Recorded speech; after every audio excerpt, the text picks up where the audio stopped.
Good evening. आप देख रहे हैं हॉट स्टॉक्स में हूं पल्लवी। हफ्ते के पहले दिन बाजार में नए रिकॉर्ड स्तर देखने को मिले। निफ्टी 10,000 के स्तर के बेहद करीब जाकर बंद हुआ। वहीं बैंक निफ्टी भी 24,400 के रिकॉर्ड स्तरों के ऊपर बंद हुआ। दिग्गजों के मुकाबले मिड कैप और स्मॉल कैप शेयरों में भी आज खरीदारी थी। कारोबार खत्म होने पर सेंसेक्स 217 अंक की बढ़त के साथ बंद हुआ और 32,246 का स्तर क्लोजिंग बेसिस पे देखने को मिला। वहीं निफ्टी 51 पॉइंट्स की तेजी के साथ 10,000 के बेहद करीब 9966 के स्तरों पर क्लोज हुआ। आज की तेजी में सबसे ज्यादा योगदान रिलायंस, आईटीसी, टीसीएस, इन्फोसिस और बैंक शेयरों का रहा। रियल्टी और मेटल को छोड़ दिया जाए तो बीएसई के सभी सेक्टोरल इंडाइसेस हरे निशान में बंद हुए। और हेल्थ के शेयरों की बात करें तो आज थोड़ा सा प्रेशर यहां पर जरूर दिखा, लेकिन चुनिंदा फार्मा काउंटर्स में बाइंग का ही रुख था। आज के एफआईज और डीआईएस के आंकड़ों पर नजर डालें तो एफआईज की तरफ से आज कैश में बिकवाई रही 366 करोड़ की, और वहीं डीआईएस की तरफ से आज अच्छी खरीदारी देखने को मिली। 68 करोड़ की कैश में डीआईएस ने खरीदारी की है।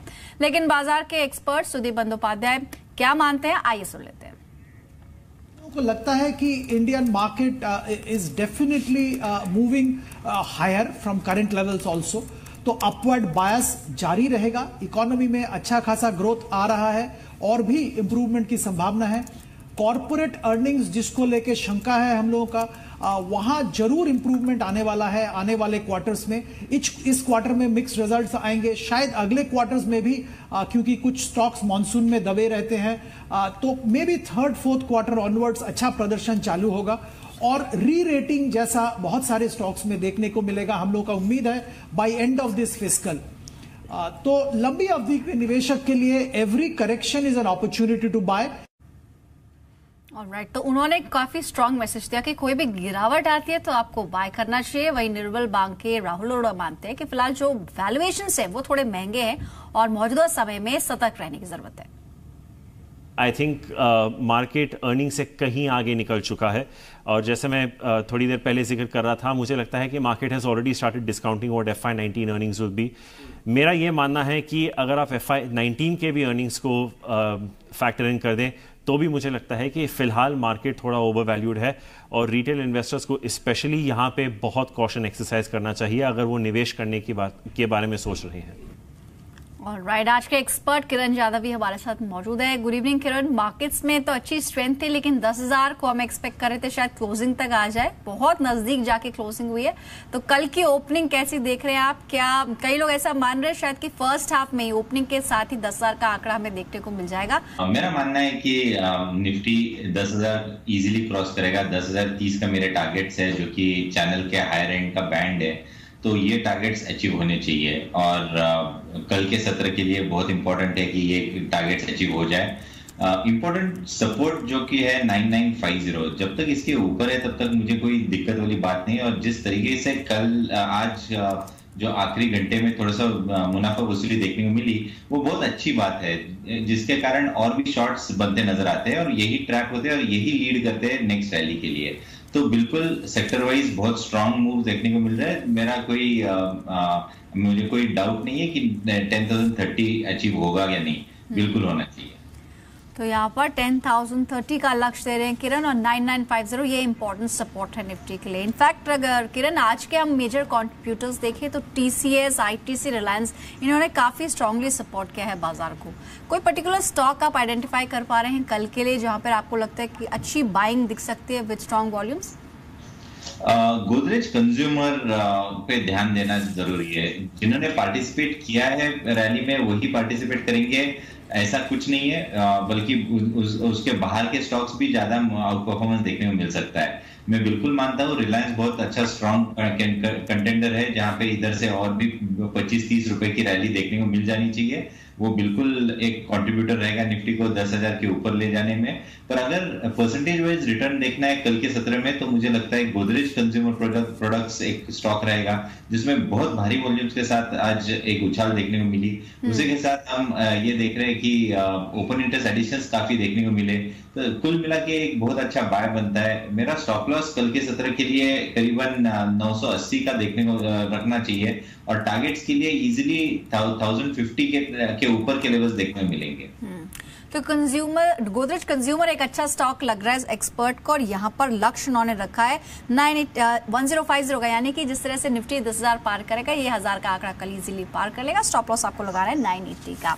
कुछ और दर्शक एक्सपर्ट से भी हमने बात की है, और विवेक गुप्ता निफ्टी को लेकर पॉजिटिव है, बाय साइड पर है, यहाँ पर लक्ष्य है 10,000 का, स्टॉप लॉस 9923 का रखना होगा कल के सेशन के लिए। साथ ही सिंडिकेट बैंक, आज बैंकिंग स्पेस से भी काफी मेजरली सपोर्ट आया है, और बैंक निफ्टी में हमने रिकॉर्ड सर देखा है।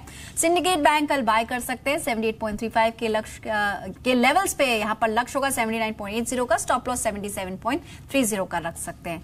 सुमित बगाड़िया, इनसे भी हमने बात की, और यहाँ पर निफ्टी में बाय करने की सलाह दे रहे हैं। 9950 के लेवल्स पे बाय किया जा सकता है, 10,000 का लक्ष्य इजिली कल अचीवेबल लग रहा है ज्यादातर एक्सपर्ट्स को। 9900 ये इंपॉर्टेंट सपोर्ट रह सकता है, स्टॉप लॉस लगा के चले। इसके अलावा एक एफएनओ स्टॉक हम आपको बताते हैं, तो सुमित को एचडीएफसी बैंक अच्छा लग रहा है। इनफैक्ट 1740 की कॉल 11.50 रुपए पे खरीदी जा सकती है, 20 से 30 रुपए तक का लक्ष्य यहाँ पर देखने को मिल सकता है, स्टॉप लॉस 5.90 का रखना होगा। चलिए इसी नोट पर शुरुआत करेंगे दर्शकों के सवालों की। एक बार तरीका बताएं, आप हमें क्विकली फोन कर सकते हैं टोल फ्री नंबर्स पर, या फिर व्हाट्सएप और फेसबुक के जरिए भी आप हमसे जुड़ सकते हैं और क्वेश्चंस पूछ सकते हैं। चलिए शुरुआत करते हैं। सबसे पहला सवाल मुकेश का है दिल्ली से, फिलिप्स कार्बन को लेकर 100 क्वांटिटी है इनके पास, 600 के लेवल्स पे लिया हुआ है। क्या सजेस्ट करेंगे किरण आप? फिलिप्स कार्बन कैसा लग रहा है इन चार्ट्स पे? काफी स्ट्रॉन्ग चार्ट पैटर्न है, मुझे कोई दिक्कत नहीं देखने को मिल रही कि इनका प्राइस बिल्कुल मिलेगा, पर प्राइस मिलने के बाद बाहर निकलने की सलाह नहीं है। मुझे लगता है कि इधर से और भी बढ़त देखने को मिलेगी, पर इनको टाइम देना पड़ेगा, क्योंकि ये स्टॉक पिछले एक साल में करीबन 200 से लेके 600 के रुपए के लेवल्स छूता नजर आया है, तो बहुत वर्टिकल रैली हो गई है। मेरे ख्याल से और टाइम करेक्शन होना चाहिए, और ये टाइम करेक्शन अगर जितना होता है उतना ये स्ट्रेंथ बढ़ता नजर आएगा। इनको मैं सजेस्ट करूंगा, आपका स्टॉप लॉस थोड़ा डीप डाउन रहेगा, करीबन 550 के नीचे का स्टॉप लॉस रहना चाहिए। टाइम वाइज करेक्शन होगा, और फिर एक ब्रेकआउट मिलेगा जो कि 635 640 के ऊपर मिलेगा, जो कि ये स्टॉक को करीबन 4 डिजिट के लेवल्स के नजदीक लेके जाएगा।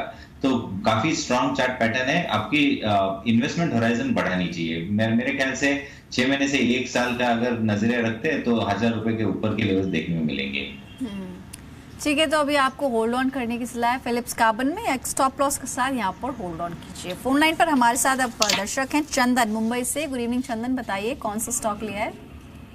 मैडम डीएलएफ लिया हुआ है, डीएलएफ 197 पे लिया है, 10 लिया हुआ है, और एचडीआईएल लिया हुआ है। सर एक ही स्टॉक यहाँ पर ले पाएंगे, क्योंकि टोल फ्री लाइंस पे लगातार लोग कॉल कर रहे हैं। पहले डीएलएफ पे बात कर लेते हैं। 197 के लेवल्स पे आपने लिया है, how long can you hold on, कब तक रख सकते हैं? मैडम वही मुझे पूछने का है, कितना तक रख सकता हूँ मैं? अच्छा, टाइम का कोई कंस्ट्रेंट नहीं है, 6 महीने साल भर भी आप रख पाएंगे? हाँ ठीक है, चलिए मैडम। ठीक है किरण, डीएलएफ रियल एस्टेट में जिस तरह से निचले स्तरों से थोड़ी बहुत रिकवरी कुछ सिलेक्टिव स्टॉक्स में देखने को मिल रही है, what would you suggest on DLF? 197 पे इन्होंने लिया है, and there is no time constraint, ये इससे 6 महीने से ज्यादा भी रख सकते हैं, क्या करना चाहिए अभी? काफी अच्छा चार्ट पैटर्न है, इसने ट्रेंड रिवर्सल प्राइस पैटर्न भी किया है, और ब्रेकआउट करीबन 160 के करीब आया था, उसके उस ब्रेकआउट के बाद एक 210 तक एक रैली भी देखने को मिली। अभी थोड़ा सा ये स्टॉक थोड़ा कंसोलिडेट करेगा, और वापस एक बार आपको अपमूव देखने को मिलेगा। अगर इनका 6 महीने का व्यू है तो मुझे लगता है कि 260 से 280 के लेवल्स उनको देखने को मिलेंगे, पर 6 महीने के अवधि से बिल्कुल बने रहे। इनको स्टॉप लॉस सेट करूंगा 170 का। अगर वीकली क्लोजिंग 170 के नीचे आते हैं तो लॉस बुक करके बाहर निकल जाइए, वापस एक बार आपको निचले स्तर देखने को मिलेंगे। तो 2 बातें कही मैंने, एक तो 270 280 के लेवल्स देखने को मिलेंगे, और स्टॉप लॉस 170 का बिल्कुल बनाए रखना चाहिए। ठीक है, तो आपको 270 280 तक का स्तर भी दिख सकता है, लेकिन स्टॉप लॉस आपको रखना होगा 170 का। फोन लाइन पर हमारे साथ अब राठौड़ जी हैं जयपुर से। गुड इवनिंग मिस्टर राठौड़, अपना नाम बताएंगे पूरा और कहाँ से बात कर रहे हैं आप? तो जयपुर से मैडम, गुड इवनिंग जी। गुड इवनिंग सर, बताइए स्टॉक कौन सा है? स्टॉक है 279 के लेवल्स पे। ठीक है, फायदा हो रहा है आपको सर? कब तक होल्ड कर सकते हैं इसे? होल्ड कर सकते हैं अभी। Okay, time is not a constraint. Alright Kiran, हटको यहाँ पर रीसेंट लिस्टिंग है, और देखा जाए तो अच्छा परफॉर्मेंस रहा है, जितनी भी तमाम रीसेंट लिस्टिंग्स हुई हैं हमने देखा, लेकिन थोड़ा सा मुनाफा वसूली दिखी, लेकिन पैटर्न जो अभी फॉर्म हो रहा है उसके लिहाज से हुडको में क्या कर सकते हैं? एक अच्छी मूव हमने देखी थी इसी महीने स्टार्ट में, और उस मूव के बाद थोड़ा सा टाइम करेक्शन हो रहा है स्टॉक में। अच्छा बेस बिल्डिंग फॉर्मेशन 96 के करीब हो रहा है, तो 86 के करीब हो रहा है, तो 84 या 83 का स्टॉप लॉस लगा के होल्ड करने की सलाह होगी। अगर ये स्टॉक 92 के ऊपर ट्रेड करना चालू कर देगा तो वापस एक बार स्टॉक में मोमेंटम देखने को मिलेगा, जो कि वापस 3 डिजिट फिगर में चला जाएगा ये स्टॉक। इसको ट्रेल करने की सलाह होगी, जैसे स्टॉक ऊपर जाता है तो आपका स्टॉप लॉस ऊपर करते रहना है। ठीक है, स्टॉप लॉस का जरा ध्यान रखें, लेकिन होल्ड ऑन कर सकते हैं। फोन लाइन पर आदित्य है वाराणसी से। आदित्य, गुड इवनिंग, बताइए कौन सा स्टॉक लिया है? हाँ मैम नमस्ते, मेरे पास 25 पंप है 200 शेयर 510 के भाव में। अच्छा, मुझे दिए हुए 1 हफ्ते हो गए हैं। तो आपने अच्छा, बट आपने हाँ, लेकिन एक चीज आपने गड़बड़ कर दी यहाँ पे, शायद शक्ति पंप्स ऑलरेडी बहुत चल चुका और आपने महंगा खरीद लिया, तो अभी आप लॉन्ग टर्म रखेंगे इसको? नहीं मैम, लॉन्ग टर्म तो नहीं, मैं ज्यादा से ज्यादा 1 महीना होल्ड कर सकता हूँ। ओके, ठीक है, अब देखते हैं क्या करना चाहिए। हालांकि आप बाय करने से पहले पूछते तो शायद ज्यादा फायदा आपको होता। बट किरण, एनीवेज 510 की इनकी खरीद है। स्टॉक ऑलरेडी अपने हाईज के आसपास ट्रेड कर रहा है। स्टॉक ने 540 के आसपास का हाई लगाया था और इन्होंने अनफॉर्चुनेटली 500 से ऊपर खरीदा है। 1 हफ्ता या 1 महीना क्या करना चाहिए शक्ति पंप्स में? शक्ति पंप्स में 1 साल का नजरिया रखना चाहिए। 1 हफ्ता ये ट्रेडिंग स्टॉक है ही नहीं, पहली बात।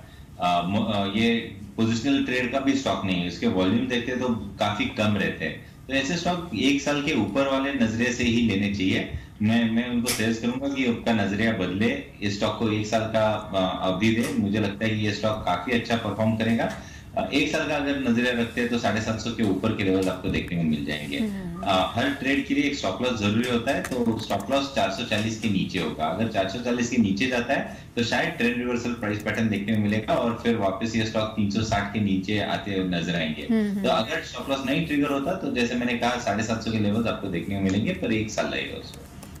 ठीक है, तो जैसे कि एक्सपर्ट ने भी अब यही कहा, आपने बहुत ऊपर जाके लिया। ये ध्यान रखें कि जो स्टॉक्स आपके ट्रेडिंग के लिए होते हैं वो अलग होते हैं और इन्वेस्टमेंट स्टॉक्स अलग होते हैं। शक्ति पंप से एक अच्छा इन्वेस्टमेंट बेट हो सकता है, 1 महीना नहीं बल्कि आप 1 साल अगर इसको होल्ड करते हैं तो यहाँ पर 750 का लक्ष्य भी दिख सकता है। शॉर्ट टर्म में उतना फायदा नहीं होगा, आपने महंगे दामों पे लिया, लेकिन 440 के स्तर पर स्टॉप लॉस लगा सकते हैं। हमारे साथ फोन लाइन पर अनीश है। गुड इवनिंग अनीश, बताइए क्या जानना चाहते हैं आप? Good evening ma'am. जी मैम, मेरे पास जेपीएस शेयर। आपने इसकी शायद डेरिवेटिव में ट्रेडिंग करी है, भाव बताएं? नहीं मैडम, मेरे पास है कैश में डिलीवरी पड़ी है, जेपीएस शेयर 3000 शेयर है, 7 रुपए 60 पैसे के। ओके, ठीक है, चलिए सर, शानदार मुनाफा आपको हुआ। ये आपने कब खरीदा था? मैडम ये मैंने लगभग 1.5 साल पहले खरीदा था, तो इसमें हालांकि टीवी में बताया था, आपके टीवी में बताया था इसे इन्वेस्टमेंट के पर्पज से छोड़ दो लेके। चलिए, हैट्स ऑफ सर, आपने अच्छे लेवल्स पे ले लिया और अभी जिन लेवल्स पे जेपी एसोसिएट्स पहुंचा है, जिस तरह की खबरें रही हैं यहाँ पर आपने देखा बड़े इन्वेस्टर्स भी इसमें इन्वेस्ट कर रहे हैं, आपको स्ट्रांग मुनाफा हो रहा है। अब एक्सपर्ट से जान लेते हैं क्या करना चाहिए। किरण, आज तो पूरा जेपी ग्रुप बस कर रहा था, बीट JP associates, JP power, JP infra, तमाम जेपी ग्रुप के जो स्टॉक्स हैं स्ट्रांगली बस कर रहे थे और जिस तरह से यहाँ पर राकेश झुंझुनवाला की तरफ से भी इन्वेस्टमेंट हुआ है, काफी इसमें न्यूज फ्लो भी है। लेकिन चार्ट पर आपको कैसा लगता है? जेपी एसोसिएट्स इन्होंने बहुत अट्रैक्टिव लेवल्स पे ले लिया, अभी क्या कर सकते हैं? इनके पास 2 चॉइस है। मेरा चॉइस उनको देता हूँ। पहले तो एक प्रॉफिट बुक कर ले 100%, और मुझे लगता है कि ये वापस एक बार 22-23 लेवल्स टेस्ट करेगा, वापस बाय कर सकते हैं। दूसरा होगा ट्रेडिंग स्टॉप लॉस का इस्तेमाल करना। ट्रेडिंग स्टॉप लॉस इसका अभी के लिए है करीबन 25 रुपए। अगर 25 रुपए के नीचे जाता है तो बेच के निकल जाना चाहिए, वापस एक बार रिव्यू ले सकते हैं।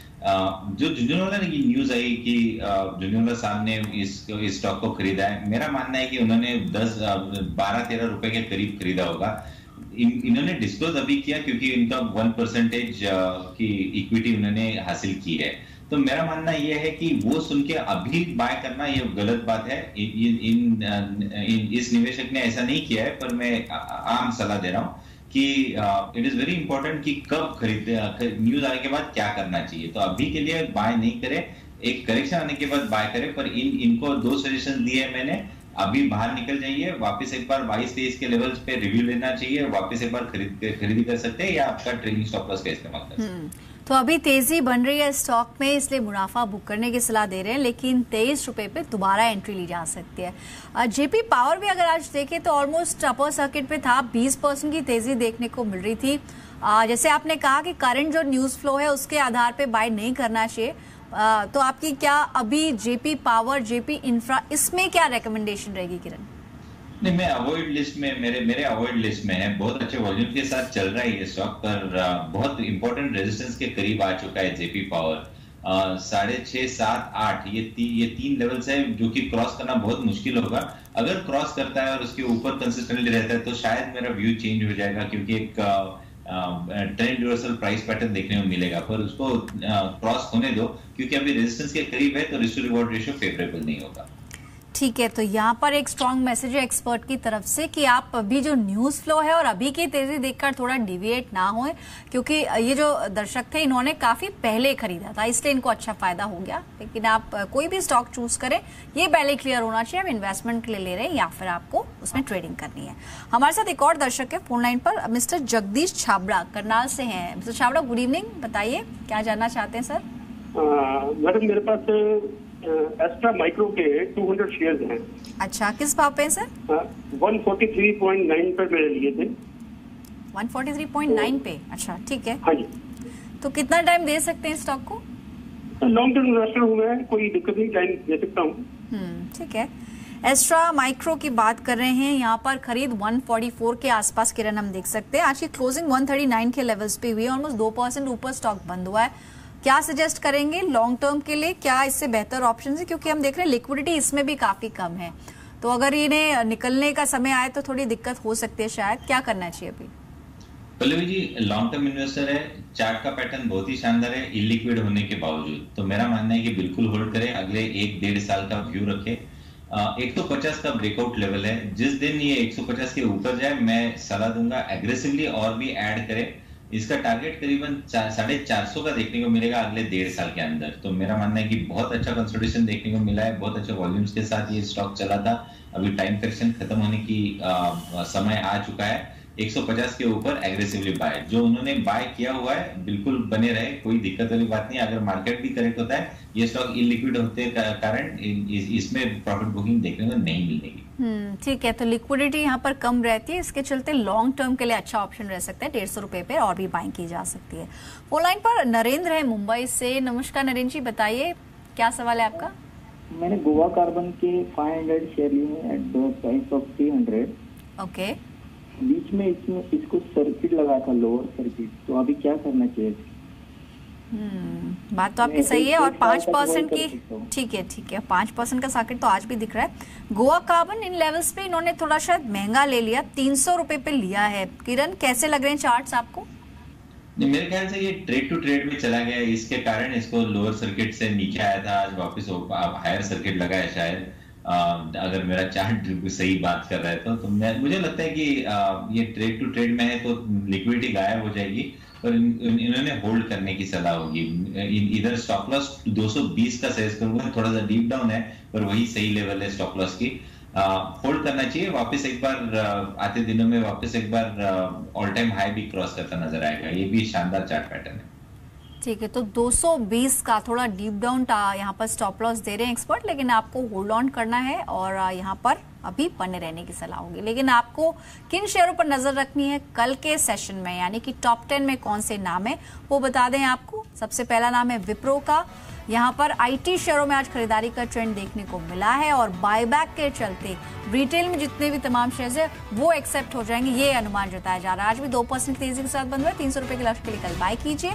289 का स्टॉप लॉस आप रख सकते हैं। आज ओवरऑल आईटी पैक में मोमेंटम काफी स्ट्रांग है। रिलायंस, इसमें भी आप बेट कर सकते हैं, हालांकि एक्सपर्ट्स मानते हैं कि ये इन्वेस्टमेंट के लिए बेहतर ऑप्शन, लेकिन फिलहाल इन लेवल्स पे 1640 के लक्ष्य के लिए यहाँ पर आप इंट्राडे कॉल लीजिए। 1602 का आपको स्टॉप लॉस रखना होगा। शेयर अपने 52 हफ्तों की ऊंचाई के करीब नजर आ रहा है और नंबर्स काफी स्ट्रांग रहे हैं। बोनस शेयर और जियो फोन जैसे तमाम पॉजिटिव खबरों के चलते यहाँ पर बाइंग मोमेंटम देखने को मिल रहा है। सुदर्शन केमिकल एक और इंट्राडे कॉल हो सकती है। केमिकल शेयरों में अच्छी बाइंग दिखी है। 427 का लक्ष्य यहाँ पर रखना होगा। 414 का स्टॉप लॉस लगाइए। तिरुमलई के अच्छे नतीजों से इस पूरे सेक्टर में जोश देखने को मिल रहा है। साथ ही एम&एम फाइनेंशियल, यहाँ पर भी बाय कॉल ली जा सकती है। क्वार्टर 1 के नतीजों के बाद शेयर में अच्छी तेजी दिखी है। 371 का लक्ष्य रखिए। 360 का स्टॉप लॉस। अगला शेयर होगा रिलायंस कैपिटल का। शेयरधारकों ने होम फाइनेंस कारोबार के डीमर्जर को मंजूरी दे दी है और मंजूरी से होम फाइनेंस कारोबार की लिस्टिंग का रास्ता अब साफ हो जाएगा। जिसके चलते यहाँ पर बाइंग मोमेंटम बना है। 662 के लक्ष्य के लिए बाय कीजिए, 645 का स्टॉप लॉस लगाइए। किरण, काफी हद तक ये जो पांचों स्टॉक्स हैं न्यूज बेस्ड सिलेक्शन इनका हुआ है, कोई स्टॉक अच्छा लगा आपको? सुदर्शन केम पे आपका ध्यान रखना चाहिए, बहुत ही अच्छा कंसल्टेशन के बाद आज ब्रेकआउट देखने को मिल रहा है। मेरे स्टॉप लॉस बहुत नजदीक वाले होंगे कि जो कि 417 का क्लोजिंग है आज का, तो इनका स्टॉप लॉस करीबन 400 का रखना चाहिए और टारगेट्स के लिए पोजिशनल व्यू से के हिसाब से 480 490 के लेवल्स अगले 3-4 ट्रेडिंग सेशंस में ही देखने को मिलेंगे। दूसरा रहेगा रिलायंस, जहां पे मैंने पहले भी शो में पहले भी कहा कि एक अच्छा मूव देखने को मिलेगा और यही एक कैटलिस्ट रहेगा जो कि 10,000 के ऊपर निफ्टी को ले जाएगा। तो इधर भी मेरा मानना है कि 1640 1650 के लेवल जल्दी देखने को मिलेंगे। ठीक है, तो रिलायंस एक्सपर्ट को भी अच्छा लग रहा है, नजर बना के चलिए कल के सेशन में। बाकी के स्टॉक्स जान लेते हैं। एंड्योरेंस टेक एक और स्टॉक है, आज आखिरी 1 घंटे में अच्छी बाइंग यहाँ पर दिखी है। डेली चार्ट्स भी काफी स्ट्रांग लग रहे हैं, एवरेजेस के ऊपर क्लोजिंग दिए। 932 का लक्ष्य यहाँ पर रखना होगा, 908 का स्टॉप लॉस लगाइए। एंड्योरेंस टेक के अलावा विंध्या ट्रेली पर भी आपकी नजर होनी चाहिए। 2015 के बाद अब इन लेवल्स पे स्टॉक जाकर पहुंचा है। 1125 के लक्ष्य के लिए बाय कीजिए, 1002 का स्टॉप लॉस लगा सकते हैं। पिछले 5 सेशन से अगर आप एवरेज डिलीवरी वॉल्यूम्स देखेंगे तो 62% यहाँ पर देखने को मिले हैं। MCX एक और कॉल हो सकती है जहां पर बाय करना होगा। लगातार 2 सेशन से शेयर में तेजी है और पिछले 2 सेशन से ये अपनी 200 दिनों के एवरेज के ऊपर ट्रेड कर रहा है, तो बाय करने के लिए अच्छा मौका है। 11,1190 के लक्ष्य के लिए बाय कीजिए, 1157 का स्टॉप लॉस लगाइए। तंगामाइल ज्वेलरी एक और स्टॉक है जहां पर दूसरे हफ्ते भी शेयर में तेजी देखने को मिल रही है और अपने इस साल के सबसे ऊपरी स्तरों पर स्टॉक पहुंचा है। 294 का लक्ष्य रखिए, 282 का स्टॉप लॉस लगाइए। पनामा पेट्रो ये एक स्टॉक है इंट्राडे के लिहाज से, केमिकल स्पेस में से हमने चुना है इसको। 2 हफ्ते की एवरेज वॉल्यूम से ज्यादा यहाँ पर वॉल्यूम्स दिखे हैं, 6.5% के गेंस के साथ आज ये बंद हुआ है। आप नजर बना के चल सकते हैं। पनामा पेट्रो में 174 का लक्ष्य होगा, 166 का स्टॉप लॉस। किरण, इनफैक्ट आपने पहले भी केमिकल स्पेस से स्टॉक चुना था। आउट ऑफ दिस 5 स्टॉक्स कोई अच्छा लग रहा है आपको? एंड्योरेंस पे दाव लगाना चाहूंगा कल के सत्र के लिए। मुझे लगता है कि बहुत अच्छे स्ट्रांग वॉल्यूम के साथ आखिरी घंटे में एक अच्छी मूव देखने को मिली। करीबन 895 से लेकर 925 तक एक मूव देखने को मिली। मुझे लगता है ये डिमांड कंटिन्यू होती नजर आएगी और मेरा स्टॉप लॉस आपको 909 908 का लगाना चाहिए और टारगेट्स के लिए हम इजीली 960 970 के लेवल्स देखने को मिल जाने चाहिए। ठीक है, तो 900 के स्टॉप लॉस के साथ बाय किया जा सकता है। आपको खरीदारी करनी होगी एंड्योरेंस टेक में। हमारे पास फेसबुक के जरिए भी कई दर्शकों के क्वेश्चंस आ रहे हैं, इनको इंक्लूड करते हैं। कपिल ने आइडिया को लेकर सवाल पूछा और अभी लेटेस्ट खबर भी आई कि CCI की तरफ से मर्जर को मंजूरी मिल गई है, तो जो रिएक्शन है वो कल हमें दिखेगा मार्केट्स के अंदर। इनकी खरीद अच्छे लेवल्स पे 80 रुपए पे खरीदा है। जब स्टॉक गिर रहा था तब जाके इन्होंने बाय कर लिया। 91 रुपए आज का क्लोजिंग प्राइस था और साथ ही कल जब खुलेगा तो अच्छी तेजी यहाँ पर एक्सपेक्टेड है।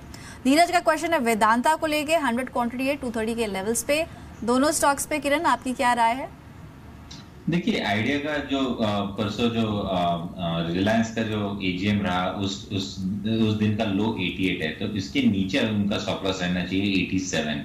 जब तक 87 के ऊपर है तब तक मुझे लगता है कि वापस एक बार रिकवरी हो सकती है और जो न्यूज आई है वोडाफोन और आइडिया का मर्जर की, उसके साथ चलते मुझे लगता है वापस एक बार 95 96 लेवल्स टेस्ट कर सकता है। दूसरा वेदांता की बात कर रहे थे। वेदांता में मुझे लगता है कि थोड़ी सी मुनाफा वसूली देखने को मिल रही है, पर बहुत ज्यादा डाउनसाइड नहीं है। वर्स्ट केस सिनेरियो मुझे लगता है कि ये 255 257 तक नीचे आ सकता है, पर आते दिनों में ये 275 का जो मेजर बैरियर है वो क्रॉस करके एक अच्छा मूव देखने को मिलेगा। तो बिल्कुल स्टॉप लॉस के साथ बने रहना चाहिए।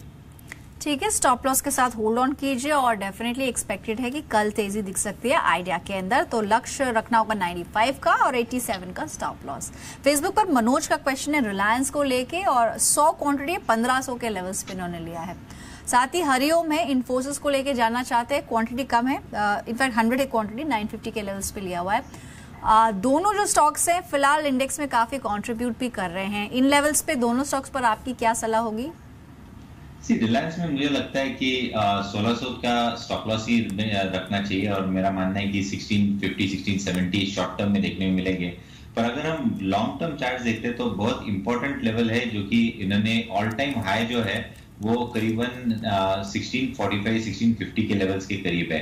तो ये एक बार टेस्ट करेगा, थोड़ा सा वापस आएगा, थोड़ा सा कंसल्ट करेगा, पर लॉन्ग टर्म में मुझे लगता है 2000 के ऊपर जाएगा, यानी 1-1.5 साल का नजरिया रखना चाहिए। तो बहुत सालों के सुस्त कारोबार के बाद ये स्टॉक चला है, तो मेरा मानना है कि इधर से बहुत बड़ी मूव आप एक्सपेक्ट कर सकते हो। दूसरी रही बात इन्फी की, तो इन्फोसिस में मुझे लगता है कि बहुत ज्यादा अपसाइड दिखाई नहीं देगा। शायद ये बेस्ट के सिनेरियो में वापस एक बार 1040 के लेवल्स टेस्ट कर सकता है, बेस्ट के सिनेरियो में। पर इस क्षेत्र में अगर हम टीसीएस की बात करें तो मुझे टीसीएस ज्यादा अच्छा दिखाई दे रहा है। लॉन्ग टर्म चार्ट्स पे हिसाब से ये इजीली 2650 तक जाएगा और इधर थोड़ा सा कंसल्ट करके एक ब्रेकआउट दिलाएगा। तो एक बहुत बड़ी मूव आपको टीसीएस में देखने को मिलेगी। मार्केट आउट परफॉर्मेंस टीसीएस में ज्यादा देखने को मिलेगा बजाय इन्फोसिस के। ठीक है, तो इन्फोसिस से बेहतर ऑप्शन टीसीएस लग रहा है। यहाँ पर 2650 तक के लक्ष्य दे रहे हैं किरण। इन्फोसिस से एग्जिट करके आप चाहे तो टीसीएस में शिफ्ट भी कर सकते हैं, बाय करने की सलाह होगी। शुक्रिया किरण, आपका समय निकाला आपने और बात की। कोई डिस्क्लोजर जाते जाते? जनरल डिस्क्लोजर देना चाहूंगा कि जो कुछ मैंने व्यूज दिए हैं मेरे क्लाइंट्स को यही व्यूज दिए होंगे, पर मेरे पर्सनल पोर्टफोलियो में कुछ नहीं है, फैमिली पोर्टफोलियो में हो सकता है। थैंक्स अ लॉट किरण। तो फिलहाल हॉट स्टॉक्स में इतना ही, फिर लौटेंगे कल। दिन भर का हाल बाजार पर रखेंगे और साथ ही होंगे टॉप 10 स्टॉक्स। नमस्कार।